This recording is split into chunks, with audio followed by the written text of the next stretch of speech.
Inna lillahi wa inna ilaihi raji'un. Kullu nafsin za'iqatul maut. Dukkan wani mai rai mamaci ne. Yanzu fitacce jarumar Kannywood mai suna Saratu, wadda aka fi sani da Daso a cikin masana'antar Kannywood. Allah ya yi mata rasuwa a yau ne, wanda za a yi jana'idarta a Hotoro. Mai sauraro ka gyara zama domin jin wannan cikakken shirin namu wanda muka zo muka da shi. Amma dan Allah muna roƙonka, idan har wannan shine zuwanka a channel ɗin nan na farko, muna roƙonka da ka danna mana alamar subscribe, sannan kuma ka danna mana alamar ƙararrawa, ta yadda za ka dinga samun sababbin shirye-shiryenmu kai tsaye da zarar mun ɗora. Mun gode.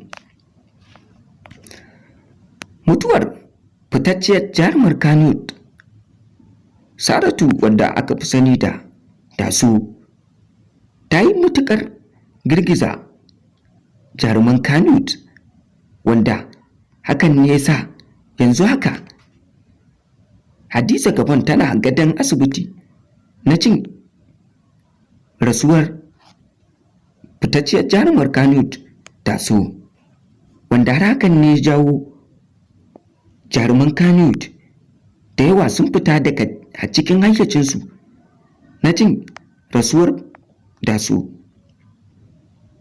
Har hakan ne sa ya kawo cece-kuce a tsakanin masana'antar Kannywood, wanda har hakan ne sa yanzu Abba Al-Mustapha, shugaban Kannywood na Kano baki ɗaya, ya fito ya yi jawabi akan rasuwar fitacciyar jarumar Kannywood Saratu, wadda aka fi sani da Daso,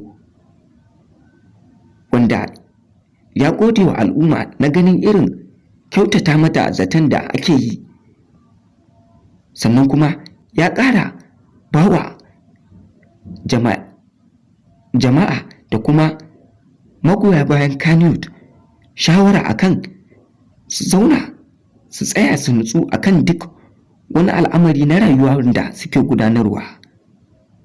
Hakan ne zai cimma burinsu,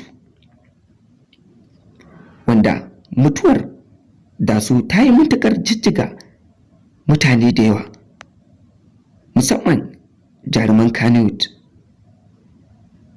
Har yanzu an rasa gano kan Hadiza Gabon tunda ta ji rasuwar fitacciyar jarumar Kannywood watakan Daso. Har yanzu an rasa gane kanta, domin kuwa har yanzu haka bata dawo hayyacinta ba. Mai sauraro ka kasance da mu a cikin bidiyo na gaba.